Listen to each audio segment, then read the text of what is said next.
జయరాం రెడ్డి గారు నమస్తే అండి. నమస్తే సార్ ఏం చెప్తారంటే మనం చూసాం అంటే సిఎస్ వ్యవహార శైలి ఈ చివరి టైంలో ఏ విధంగా చేశారు ఏంటి అనేది తర్వాత ఆయనకు సంబంధించి కూడా వాళ్ళ అబ్బాయి ల్యాండ్ ఇష్యూ అసెంట్ భూములకు సంబంధించి కూడా ఈ బినామీలు పెట్టి రిజిస్ట్రేషన్లు చేయించుకోవడం ఇవన్నీ వైజాగ్కి సంబంధించి మీ పార్టీ నేతనే బయటకు తీసుకొచ్చారు. దీనికి సంబంధించి అది కూడా బాగా చర్చ జరిగింది. ఏంటి సార్ ఏం చెప్తారు వీటికి సంబంధించి? ఇప్పుడు అంతా మెల్లిగా జారుకునే ప్రయత్నం జరుగుతూ ఉంది. అదే ఈరోజు సచివాలయంలో ఏదైతే వీళ్ళు పాలన సాగించారో జగన్మోహన్ రెడ్డికి అనుకూలంగా చేశారా కొంతమంది అధికారులు వన్ సైడ్ చేశారు. ఫస్ట్ నుంచి పాలన మన క్రమం చూసినట్లయితే టోటల్ గా ఎక్కడ కూడా లా అండ్ ఆర్డర్ కానీ వీళ్ళు ప్రొసీజర్ ఫాలో కాలేదు. చీకటి జీవోలు. జగన్మోహన్ రెడ్డి గారు చెప్తుంది ఏమంటే నేను ప్రజలకు నేను ఇచ్చాను డబ్బులు అంటున్నారు. జగన్మోహన్ రెడ్డి గారు చెప్పిన మాటల ప్రకారం కావచ్చు, లేకపోతే ప్రభుత్వం ప్రకటించిన లెక్కాచారాలన్నీ దాదాపు 2,70,000 కోట్లే ఉన్నాయి. మిగతా 13 లక్షల కోట్లు అప్పులు తెచ్చారు. ఈ డబ్బంతా ఎక్కడికి వెళ్ళింది? అసలు ఈ డబ్బు ఏ కార్పొరేషన్ నుంచి తెచ్చారు? ఎక్కడి నుంచి వీటిని ఏ సంస్థల నుంచి అప్పులు తెచ్చారు? ఏ బ్యాంకుల నుంచి తెచ్చారు? ఆర్బీఐ దగ్గర నుంచి ఎంత అప్పులు తెచ్చారు? ఈ అప్పులన్నీ ఏమయ్యాయి? ఈ దాదాపు 3 లక్షల కోట్లు ప్రజలకు ఇచ్చారు బటన్లోకి అనుకుందాం. రిమైనింగ్ డబ్బంతా ఏమైపోయింది? వీటికి సమాధానం ఈ రోజు ఖచ్చితంగా జగన్మోహన్ రెడ్డి గారు. ఎందుకంటే వీళ్ళు ఆల్రెడీ మనం చూసాం ప్రీవియస్ గా 2009 నుంచి 2004 నుంచి 14 వరకు వీళ్ళ తండ్రి హయాంలో చేసినటువంటి అవినీతి, సూట్ కేసు కంపెనీలు పెట్టుకొని, బినామీ కంపెనీలు పెట్టుకొని వీళ్ళు చేసిన క్రమం అంతా మనం చూసాం. ఆ క్రమంలో వీళ్ళకి ఎట్లా లీగలైజ్డ్ క్రైమ్స్ చేయాలా, వైట్ కాలర్ క్రైమ్స్ ఎట్లా చేయాలని వీళ్ళకి స్పష్టంగా తెలుసు. ఆ క్రమంలో ఈ రోజు ఎవరైతే ప్రభుత్వ అధికారులు కొంతమంది ఈ రోజు వాళ్ళకు అనుకూలంగానో, లేకపోతే మరి వ్యక్తిగత స్వలాభాల కోసమో, లేకపోతే జగన్మోహన్ రెడ్డి గారిని తృప్తిపరిచే కోసమో చేసిన క్రమం చూస్తే, ఆ క్రమంలో చేసినటువంటి పర్యావరణం ఈ రోజు ఎవరు అనుభవించాలి? ఈ రోజు ఎవరైతే ఆఫీసర్స్ ఉన్నారో, ఎవరైతే ఎందుకంటే జగన్మోహన్ రెడ్డి బటన్ నొక్కితే డబ్బులు పోవండి. జగన్మోహన్ రెడ్డి కేవలం ఆర్డర్ మాత్రమే వేయగలడు. బటన్ నొక్కాల్సింది ఎవరు? సిఎస్. ఈ రోజు జవహర్ రెడ్డి గారు కూడా చూస్తున్నాం. జవహర్ రెడ్డి గారు కూడా మరీ ఘోరంగా వన్ సైడ్ ఏదో జగన్మోహన్ రెడ్డి గారు అంటే నాకు తెలిసి గారే వాళ్ళ ఇంట్లో, లేకపోతే వాళ్ళ చిన్న బిడ్డ వాళ్ళ ఇంట్లో, అరే బాబు నువ్వు తప్పు చేస్తున్నావురా, ఇది కాదురా. షర్మిల విషయంలో కూడా షర్మిల బయటకు వచ్చి బాధపడిన సంఘటనలు చూసాం. వ్యతిరేకంగా కాంగ్రెస్ పార్టీలో చేరి ప్రచారం చూసాం. ఆ పక్క మా నాన్న చంపారు అని అని చెప్పేసి సునీత గారు గోస చూసాం, ఎంత ఇబ్బందులు పెట్టారో.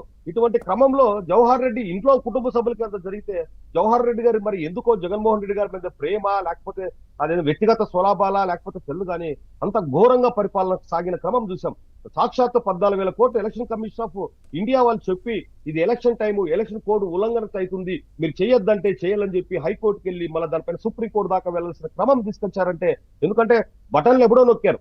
మార్చి 14 లోపు నొక్కిన బటన్లు ఎందుకు మీరు బటన్ నొక్కితే అంటే నాకు తెలిసి ఇప్పుడు ఒకవేళ సిస్టమ్ ఆన్లైన్ సిస్టమ్ అనుకుందాం, బటన్ నొక్కితే ఆ రోజు వాళ్ళ అకౌంట్లోకి వెళ్ళాలి కానీ లబ్ధిదారుల అకౌంట్లోకి ఎప్పుడో నెలల తర్వాత పంపించడం ఏంది? సాక్షాత్తు ఇది కేవలం ఎలక్షన్స్ కోసము, జగన్మోహన్ రెడ్డి గారి మాట కోసము, జగన్మోహన్ రెడ్డి గారిని మళ్ళా ప్రభుత్వం వైఎస్ఆర్సీపీ గవర్నమెంట్ అధికారంలో తేవడం కోసం చేసిన ఒక పెద్ద కుట్ర.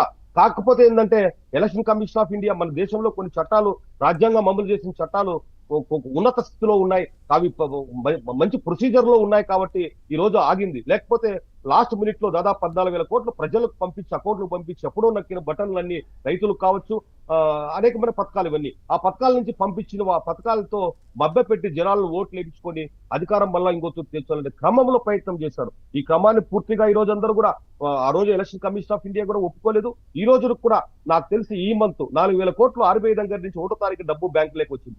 వస్తే ఇప్పటికి కూడా ఇంకా ఎంప్లాయీస్ కు పింఛన్దారులకు ఇంకా రిలీజ్ చేయలేదు పూర్తిగా అమౌంట్. మరి ఎందుకు చేయలేదంటే ఆన్సర్ సమాధానం చెప్పేవాళ్ళు లేరు. నిన్న కూడా సచివాలయంలో దీని మీద గొడవ కాదు కానీ అధికారంలోనే ఒక స్థాయి చర్చ జరిగింది. ఎందుకు 6,000 కోట్లు వచ్చింది ఈ రోజు 5వ తారీఖు, ఇంకా ఎందుకు ఎంప్లాయీస్ కొంతమందికి డబ్బులు చేరింది, పింఛనీదారులకు కొంతమందికి డబ్బులు వెళ్ళింది అని అడిగితే అక్కడ సమాధానం చెప్పేవాళ్ళు లేరు. ఈ రోజు లీవుల్లో పెట్టి వెళ్ళిపోతున్నారు. అసలు ఇంత దౌర్భాగ్యమైన స్థితి, ఐఏఎస్లు ఐపీఎస్లు ఉన్నత చదువుకున్న వాళ్ళు మీరు, అసలు ఈ రోజు ఐఏఎస్ ఐపీఎస్ స్థాయి అంటే మన దేశంలో అత్యున్నతమైన స్థాయి పదవులు ఉన్న వాళ్ళు, వీళ్ళు కూడా ఈ విధంగా 1 గవర్నమెంట్ అంటే ఎప్పుడు కూడా ఈ రోజు వైఎస్ఆర్సీపీ పాలించవచ్చు మొన్నటిదాకా, నేడు ఎన్డీఏ కూటమి రావచ్చు, భవిష్యత్తులో ఇంకో ప్రభుత్వం రావచ్చు.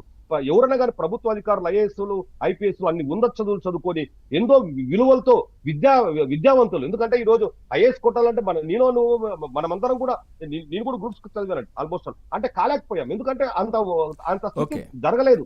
అటువంటి చదువులు చదువుకున్న వాళ్ళు ఈ రోజు వన్ సైడ్ పనిచేసి ఇంత క్రమంలో ఈ రోజు రాష్ట్ర భవిష్యత్తు, ప్రజల భవిష్యత్తుని ఈ రోజు సర్వనాశనం చేశారు.